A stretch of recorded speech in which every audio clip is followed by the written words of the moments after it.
The following is a CNN special report.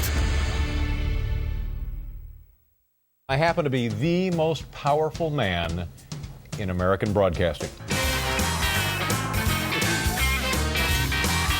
There really was no preparation. It was spontaneous.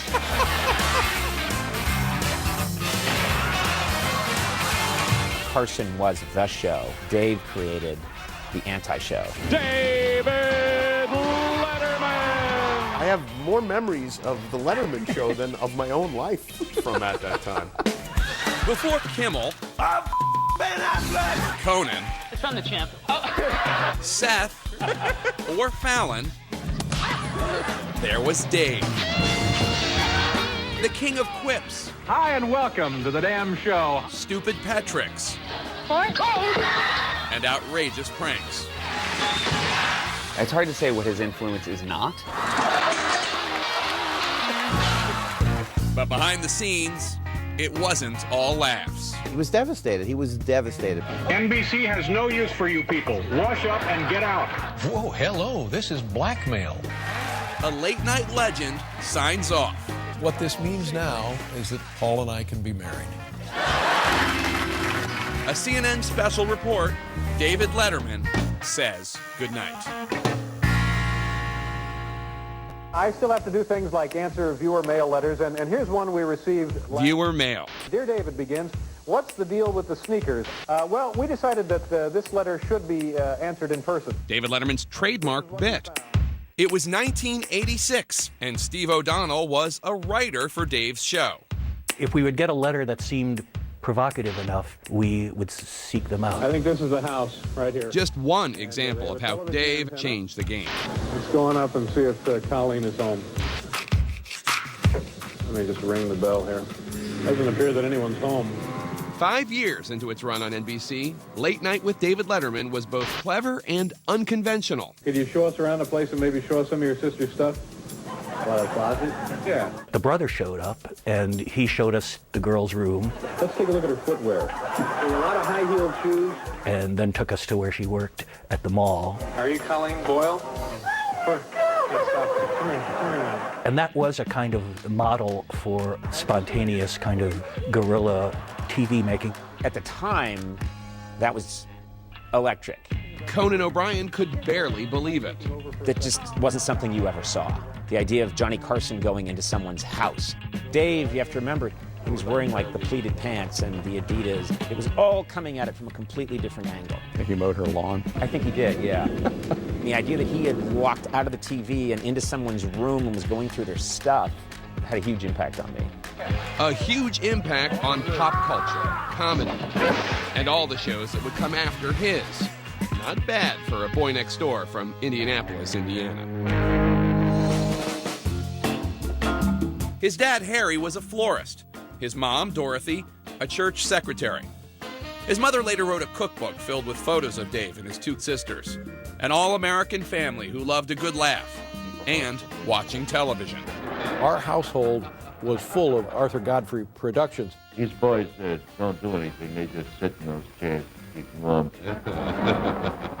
And I can just remember being fascinated by when they would open the television part of the simulcast. There was something about the microphone and the earphones and the equipment that I found fascinating. Dave was a good ball player, but at Broad Ripple High School, not a great student. I can remember doing so poorly, my mom was very upset about it, and she said, we're going to try to get you into a trade school. I was not able to keep up. And then one semester I took a public speaking course, and I realized, oh, this might be my lifeline. I might be able to turn this into doing something. At Ball State University, Dave turned it into his major. He decided to be a speech major in college. Author Bill Carter has covered the TV industry for more than 25 years. He wasn't a student or anything. He just joined the radio station. Then he comes out of college. He becomes a local weatherman and goofy weatherman. The higher-ups have removed the border between Indiana and Ohio, making it one giant state. Personally, I'm against it. When a tropical storm became a hurricane, I would wish her well. And they didn't like that sort of thing, because later it would go on to destroy millions and millions of dollars of property. Dave wasn't exactly suited for news, but He was suited for comedy. So, at 21 years old, he married his college sweetheart, Michelle Cook, and headed out to Hollywood. She was a steady, lovely girl, apparently. Totally supportive of him, you know, his dreams at that point. A lot of people didn't even know he had a first marriage. But he said he behaved badly right away because these young girls were so smitten with him. As Dave began building an audience on LA's stand-up circuit, his marriage fell apart. I just got back from Reno, stayed at really a cheap condominium. Had a cheap jacuzzi, though, because when everybody got in the water, we had to take turns going... In 1975, Dave talked about the struggles of stand-up. Say you go to the Comedy Store and you do real well, and you get done and you're pretty excited for about 5 or 10 minutes, and you think, wait a minute, I just made 80 drunk people laugh. What was new about his voice? He was ironic, I think, is the main thing. He had a sort of a detachment. He was very cool and verbal. By 1978, he hit the big time. Here's Johnny! A guest spot with his longtime idol. If your dog is constipated, why screw up a good thing, huh? He was the biggest star in television, and I was just a kid who had kind of followed the beacon of his light coming out of Burbank. And to be on his show was endlessly nerve-wracking. There was a fire in Laurel Canyon not too long ago, and I lost like an entire set of dishes, you know. Well, you know how paper burns. And, Just like that. But Johnny Carson fell hard for Dave. There's always a former house. Nobody buys an original house out here. Yeah. Formerly owned by Dorothy Lamore's cousin or something. Yeah, But I think Squeaky Frome used to live in the place I got. You got Squeaky's old place, huh? So, they could really banter. He became a protege, which, you know, was hard to do with Johnny. I have a feeling from your shot on this show tonight, you're going to be working a lot outside the Comedy Store. Thank you. And after just a few appearances, Dave went from guest... Johnny's guest host tonight is David Letterman. ...to guest host, and became a network favorite. It's the David Letterman Show live. NBC execs were so smitten, in 1980, Dave got his own morning talk show. Veteran TV director Hal Gurney. It wasn't fun to begin with. There was no room to do musical acts. Anybody who came in, it was like a sitcom. People would come in through a door. Also, our very own staff member Rich Hall with a gardening hint will be here. It was wildly inappropriate for his style. When we return, a devastating blow for David Letterman. Mr. Letterman was sure we were doomed, like it was the end of everything.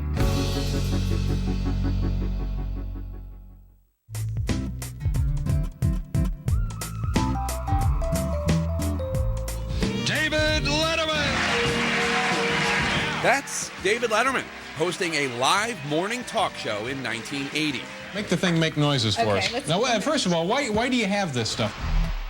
And this was one of the few people who was watching. Everything about it was arresting. An electronic wizard. Conan O'Brien, then in high school. And it's very hard to explain that to people today. This guy was 180 degrees different from anything you had seen in that kind of format.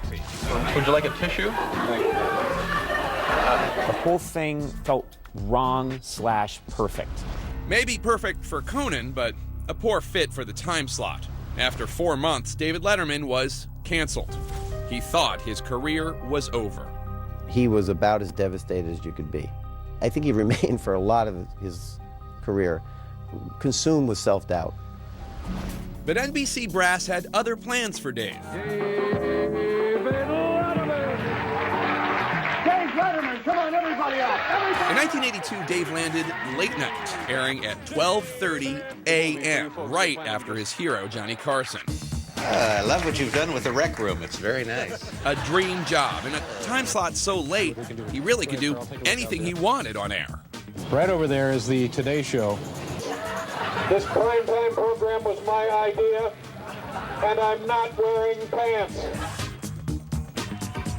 It was a completely unique talk show, infused with Dave's sarcasm. America's favorite summertime pastime, destruction by gravity. And wacky stunts.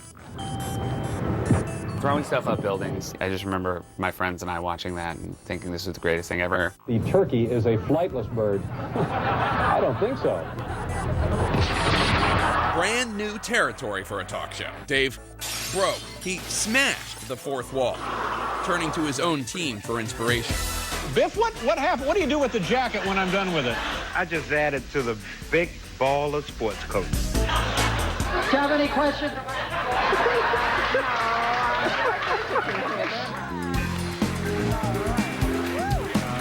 Paul, good question. How exactly do you get out of there?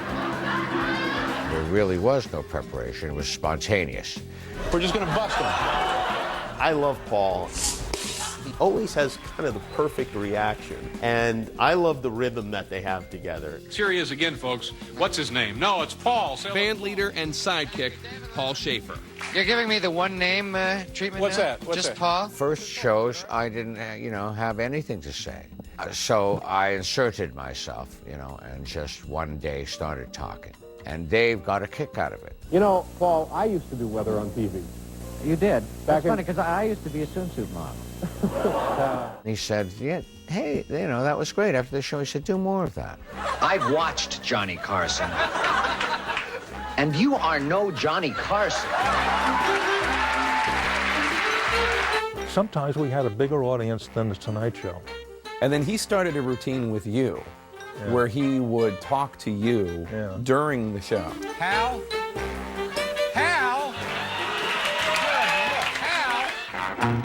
Hilarious and innovative. Everyone was along for the ride. There was guest cam and monkey cam. They had a 360-degree show once where the show slowly, over the course of the hour, rotated. That was ridiculous. We have achieved 180 degrees. Absolutely. They did a show on a plane, and I felt almost like it was somehow, for me, like the heavens had opened up. Letterman fanboy, Jimmy Kimmel. There's a picture I've seen from your 18th birthday, and what was the cake? Late Night with David Letterman. My mom made the cake. My mom had a Letterman jacket made for me, like the ones they had on the show. They didn't sell those. I played no sports, and yet I wore a Letterman jacket to high school every day. My license plate said L8NITE. It was the most formative thing in my young life. Please, clear the hallway. You and the Tide, beat it, will you? Thank you. It just seemed like such a waste of network television time. I loved it. They started a new kind of humor. Get off the elevator. I'm serious. And here's one of the smaller offices right there. Carson had some rules that we weren't supposed to break. So the request was that Dave shouldn't talk to an announcer and Dave shouldn't do an opening monologue. I just remember thinking, that's it? That's all the things we don't have to do? Well, that leaves everything. Writer Meryl Marco was the brains behind much of Late Night. She and Dave were involved professionally and romantically for a decade. Everything that I found in the phone book that had made any kind of a claim, I would go and ask them about it. Like if they said just bulbs, I would go, and what else do you have? Then she'd send Dave there to harass them. Okay, so besides bulbs, what do you have here? Nothing. What can you get in here? What can you get in here? Holy shades. Marco developed many of Dave's trademark segments. Weirdly, I think I'm ground zero for dog videos. My God, I just hope they don't let him drive after this. That led to stupid pet tricks. Played that. Stupid human tricks.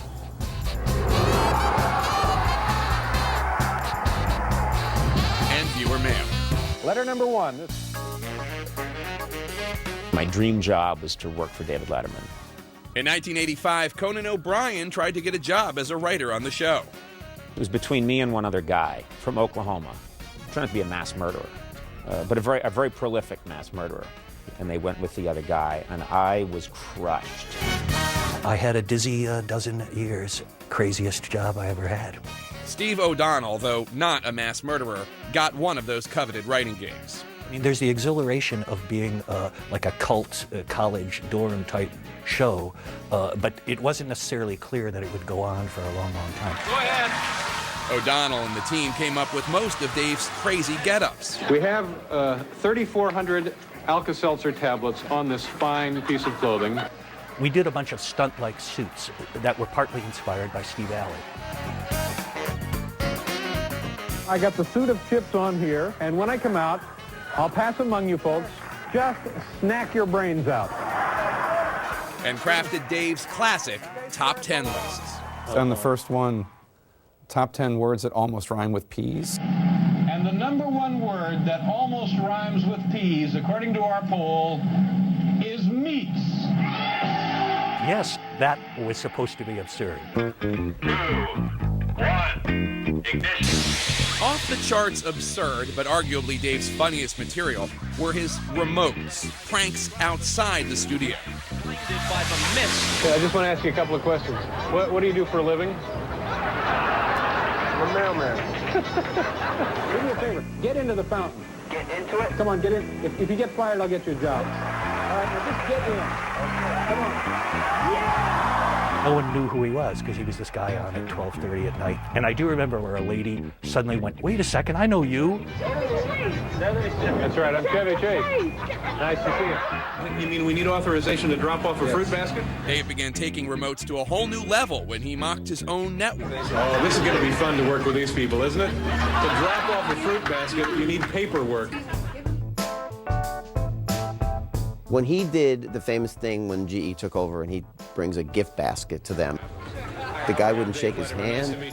What is your name? I'm going to ask you to turn the cameras off, please. Okay, Did you feel like you were disobeying the bosses, especially when GE bought NBC? Oh, absolutely. That was an important ingredient. We were all on the same side against the board. Right over there, Mr. Gurney.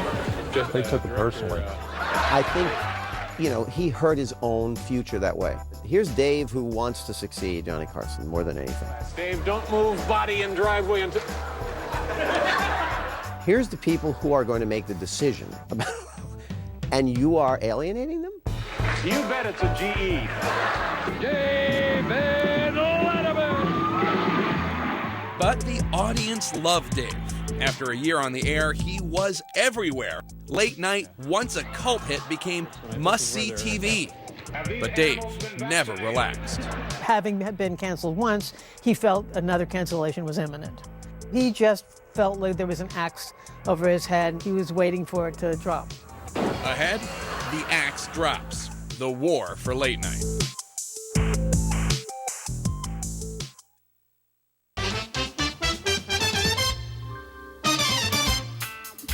It's Biff. Can I speak to you a second?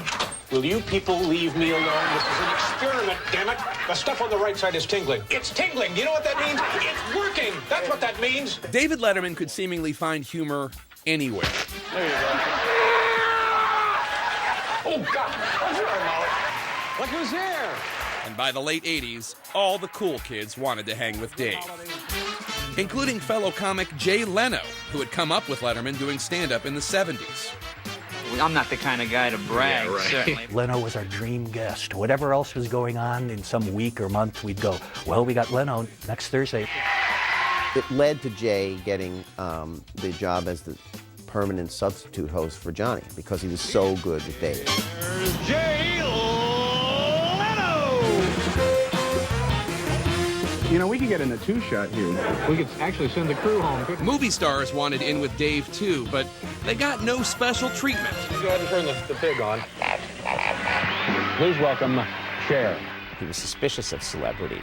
You know, famously when Cher went on, he's not being the friendly, you're the greatest, you're the best, I love you, you're fantastic, you're Cher. He's prodding. Why, finally, after nearly 4.5 years, did you decide to come on? I thought that I would never want to do this show with you. Now, why? Why? Because you thought I was an ass. And it was like this electric moment. No one called Carson an asshole. First of all, if you did, you would disappear from the face of the earth.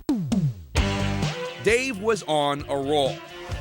And then, in 1992, a shocking announcement. Carson was stepping down. I bid you a very heartfelt good night. To many, Dave, after a decade of smash hit shows, seemed the heir apparent and joked with Johnny about it months before. Would I like to have the show? Oh, sure, yeah. That's honest. I'd like to be looking at new upholstery now, you know? Dave was all ready to inherit his hero's chair and his time slot. That's what he was working for all those years, to do The Tonight Show.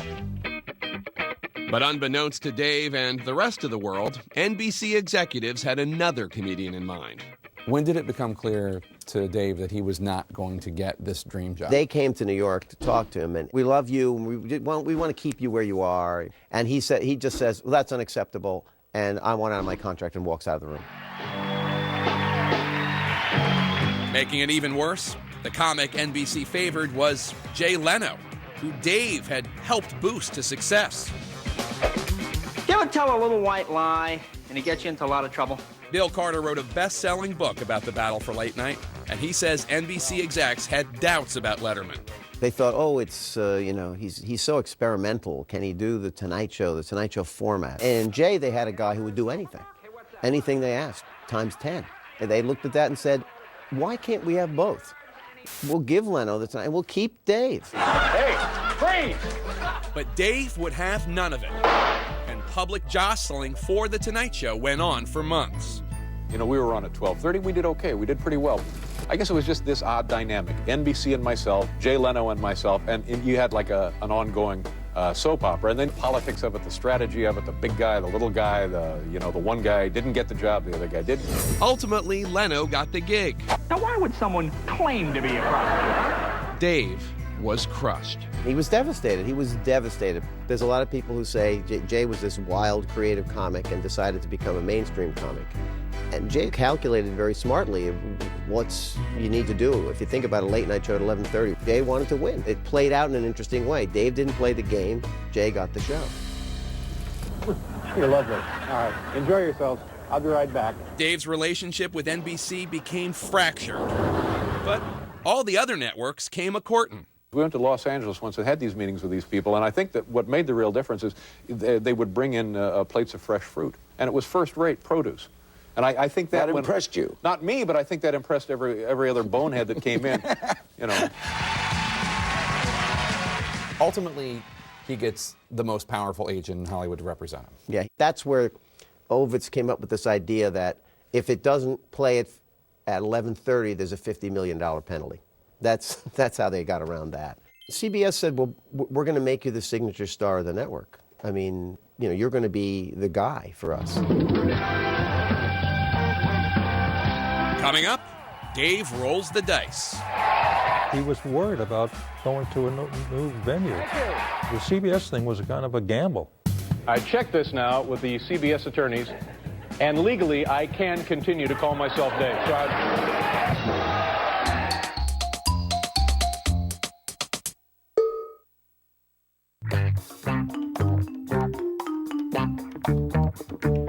This morning, I wake up, and next to me in bed is the head of a peacock, so I don't know.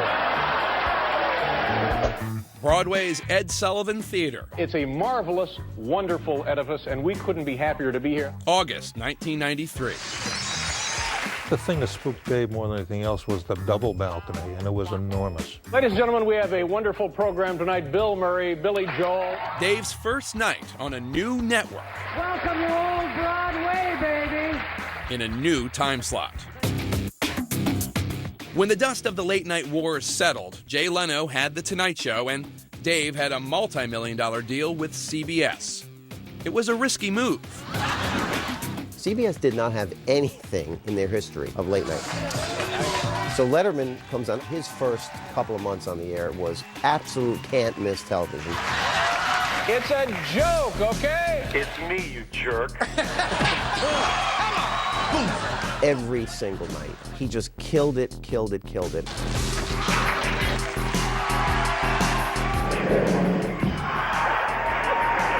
wrong with you? Ladies and gentlemen, this is not a promo. This is the actual show. Dave amped up his monologue. Hey, how you doing? And added more A-list guests. Would you like me to do a dance for you? Such as Drew Barrymore, who gave Dave an unforgettable birthday present. Okay. Oh, my God.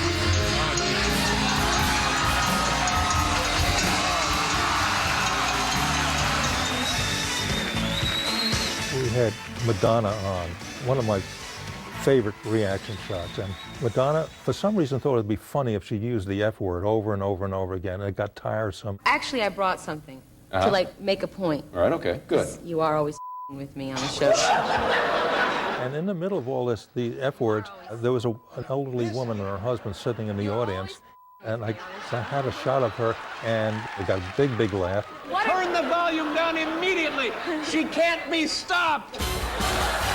There's something wrong with Non-stop laughs. Yet writer Steve O'Donnell says Dave never thought he was good enough. I think it could be painful to people close to him. I have saved dozens of little notes he would write during the show, and they alternated between "I hate myself" and "Stand by show," and he would underline "Stand by show."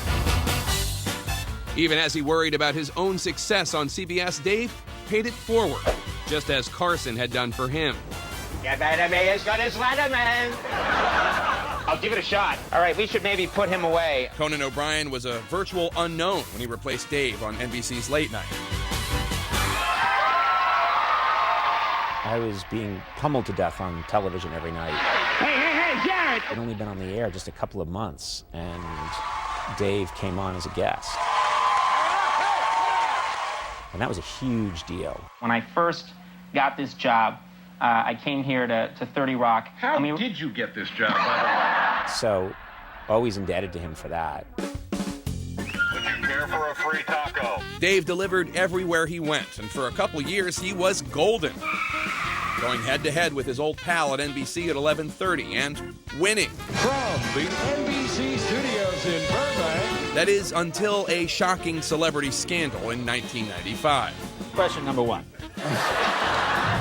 A gigantic get when Leno landed Hugh Grant after the actor's arrest for soliciting a prostitute. What the hell were you thinking? That epic interview, plus NBC's monster primetime hits and Leno's own fine-tuning of the show, took a toll on Letterman's Late Show. It really hurt Letterman, I think, and it became extremely difficult struggle for him to counter all that momentum at NBC. If you want to influence congressmen, you got to send them full beer cans. See, that's now. Jay Leno went on to win the ratings wars for 15 years. Gradually, Dave made peace with it. He was more comfortable as the hipper, slightly skewed show with a slightly skewed attitude than being at number one. It doesn't matter what the ratings are. It really doesn't matter. The fact of the matter is, Dave is the best there ever was. Dave started something. In 2000, Dave showed a much softer side. After emergency heart bypass surgery and 5 weeks off the air, he returned, giving a touching tribute to the hospital staff who helped him. These men and women right here saved my life, and when Dave shows his human side, it's a real treat. You're like, oh, what's going on here? Who is this person we didn't know? The episode earned an Emmy nomination. A year later, days after September 11th, Dave couldn't hold back his emotions. we're told that they were zealots fueled by religious fervor. I was in the makeup room with him. He was pacing and figuring out what he was going to say. And if you live to be 1,000 years old, will that make any sense to you? Will that make any goddamn sense? Dave was the first late-night host back on air. He made it okay to start laughing again. Fatherhood also changed him. In 2003, he and girlfriend Regina Lasko had a son, Harry, named after Dave's late father. It's been really sweet to get to see these big moments in his life, from his heart surgery to the birth of his son. And then I think as he's gotten older, we got to know him a little bit. Your life doesn't really begin in the important ways until you've had a child. When we come back, a cheating scandal turns Dave's world upside down. I have a little story that I would like to tell you and the home viewers as well. Do you feel like a story?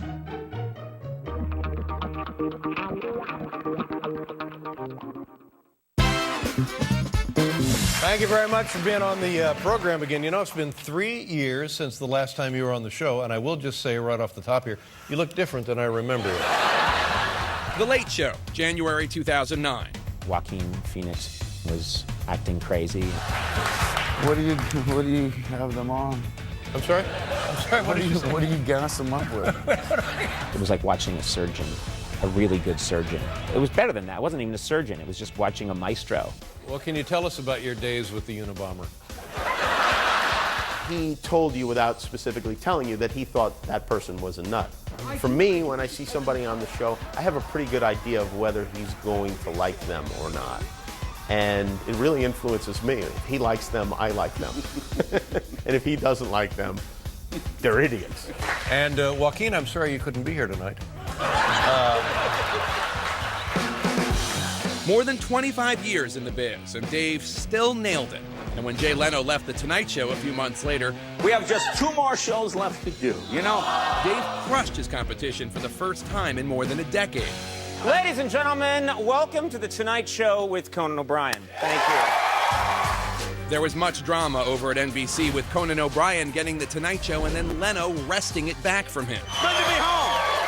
In 2012, Dave and Conan joked about the late-night mess, both of them deprived of their Tonight Show dreams by a scheming Jay Leno. He's getting a live feed in a satellite truck right now. He is watching every second.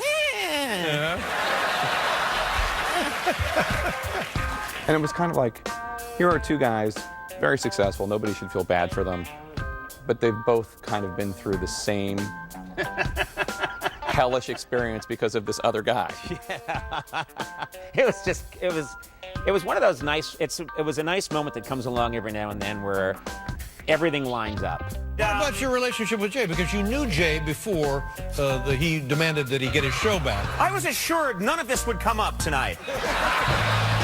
Dave was leading the late-night pack when a joke about Sarah Palin's daughter fell flat. One awkward moment for Sarah Palin at the Yankee game. During the 7th inning, her daughter was knocked up by Alex Rodriguez. Adding fuel to the fire, Dave had messed up and targeted the wrong daughter. He took shots at the daughter. I think a lot of people in politics think that's over the line. I told a bad joke. I told a joke that was beyond flawed.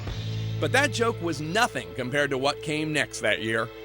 I have a little story that I would like to tell you and the home viewers as well. The 62-year-old host confessed to a cheating scandal soon after he and longtime girlfriend Regina Lasko had tied the knot. This was an embarrassing thing to admit because it wasn't just it's kind of an open secret that he'd had some relationships with some women who worked on the show. Yes, and people on the show were aware of that. I don't think people were aware of this one. Dave's shocking confession drew applause. I have had sex with women who work for me on this show. Now, my response to that is, yes, I have. I have had sex with women who work on this show.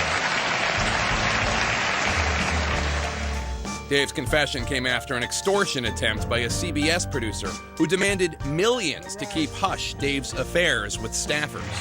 And would it be embarrassing if it were made public? Perhaps it would. Perhaps it would, especially for the women. The fact that he has an affair, probably that's conventional, but then the guy winds up trying to blackmail him. And I think it's very, very Letterman that instead of just paying this guy off, keep it quiet, he said, no, I'm not doing that. And he went right to the cops. I just want to thank the people at the Special Prosecution Bureau and the Manhattan District Attorney's Office. And this is a guy who hates humiliation, hates it. The CBS producer pleaded guilty to attempted grand larceny and spent 4 months in jail.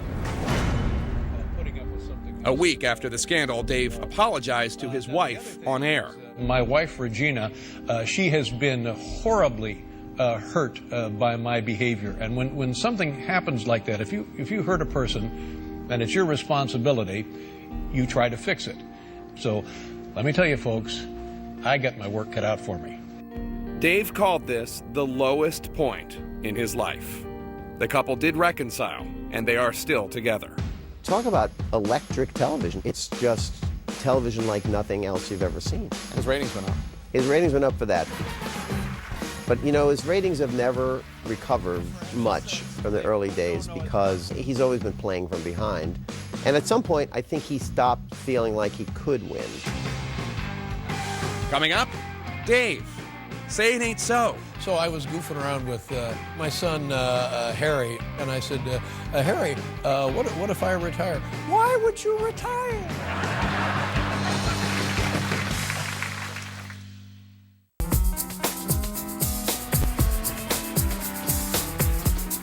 Dave and pop star Lady Gaga. Hello, New York. Nice to see you. There was no stopping me, so my mom was really supportive, and you know, I've been doing this for a long time, and I had a lot of rejection. And When I got fired at NBC, my mom brought me here to CBS. That was 23 years ago. Is it weird that it's lasted this long? It's 2015. I think it's weird in the sense that he felt it was going to be canceled all the time. I heard about that endlessly, and I would like to go back to that version of him and just go, "You, what's wrong with you? You're going to be on for the rest of your life." Johnny! Or at least longer than his idol, Johnny Carson. I bid you a very heartfelt good night. In 2013, David Letterman became the longest-running late-night host in show business history. My name is Dave Letterman, the one fixed point in the ever-changing late-night sky. Yes, indeed. He's had more than 18,000 guests. Howard Stern. Many of them regulars.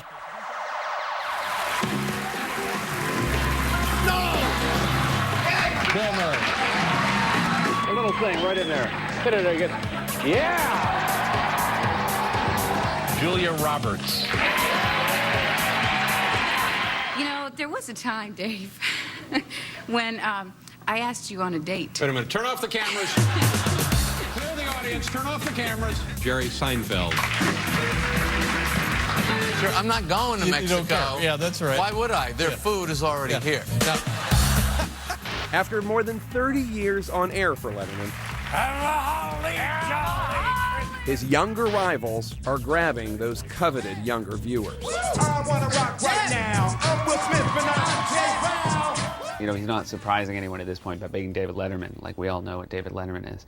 And yet he's still doing things that you absolutely have to see. it's too damn hot. There you go. Late Night Observer Bill Carter has been seeing signs that Dave has been winding down. He really hasn't done any of the bits that he used to do. He doesn't even go to rehearsal. And there are people who would say he probably should have left when he was closer to the peak. But I think it's really been really hard for him. When this show stops being fun, I will retire 10 years later. Then last April, Letterman made a shocking reveal about a phone call he had with CBS honcho Les Moonves. When I said, Leslie, it's been great, you've been great, the network has been great. There was no indication until we were in the wings. Before we went on, he said, could I just, come with me? And we took me into a little alcove, and he said, I've told the guys that I'm retiring. This is really? Yep. This is true. You actually did this? Yes, I did. Wow. Well, do I have a minute to call my accountant? Because wow. And then the next thing I knew, I was on stage. Well, East Coast girls are hip. What? And thinking, what did I just hear? But it was as fast as that. But there's the bird. Look at that. Look at that animal right there. It's beautiful, yeah. Yep. Dave said his epiphany came after bird watching with his son Harry and then going to do his show. So I get home that night, and I'm talking to my wife, Regina, and she said, well, how was work? And I said, oh, well, we think we identified the bird. And she says, that's great. Who was on the show? I said, I don't remember. So that's when I started thinking in terms of how long does a guy want to do a TV show? In 2012, Dave admitted to battling depression with medication and even with meditation. Yet a steady dose of fatherhood seems to be the most powerful elixir. So I was goofing around with Harry, and I said, Harry, what if I retire? Then I would be able to spend more time with the family. And Harry looked at me and said, which part of the family? Oh boy, here we go. There simply is no better man than good old David Letterman. Thank you for everything. Thank you. Dave's celebrity friends, however, have been less understanding. You know, I've had this number prepared for some time. To be honest, Dave, I wrote it for your funeral. Believe me, you're going to have nothing to do pretty soon. I know. This whole quitting idea is the stupidest thing You're I've right. ever heard. You're right. Oh, my God! And you're still an ass. Well, I was thinking you and me, we could play some dominoes together. And Dominoes. Even President Obama gave Dave a heartfelt send-off. I think Dave will have the same kind of legacy that Richard Pryor and George Carlin. I think that he's up there with those guys. You look at all the other shows, and you see David Letterman's influence. How are you? I love his set. We should do our show. Yeah. Dave not being on television just doesn't feel right to me. Then that's followed up by people pointing out to me that I'm the old guy now. You're the oldest. You're the one that's been on the longest. Yeah, I think so. I went from who the hell is he to is he still here? Can you envision yourself 20 years from now doing your late night show? What the hell am I going to do with myself every day at 4 p.m.? What about Dave? What is he going to do? Dave loves to get laughs. Would you boys like a table or you want to sit at the bar? So I wouldn't count him out. You know, I wouldn't put him on the porch. I know Dave would be the very last person to say he was better than Johnny, but Dave is better than Johnny. Okay, thank you very much, Peter. And Arnold, seriously, thank you very much. I'm sorry about the chair. They were supposed to fix it yesterday. I do not envy whoever they try to put in that chair. Hope you enjoyed them. Good night, everybody.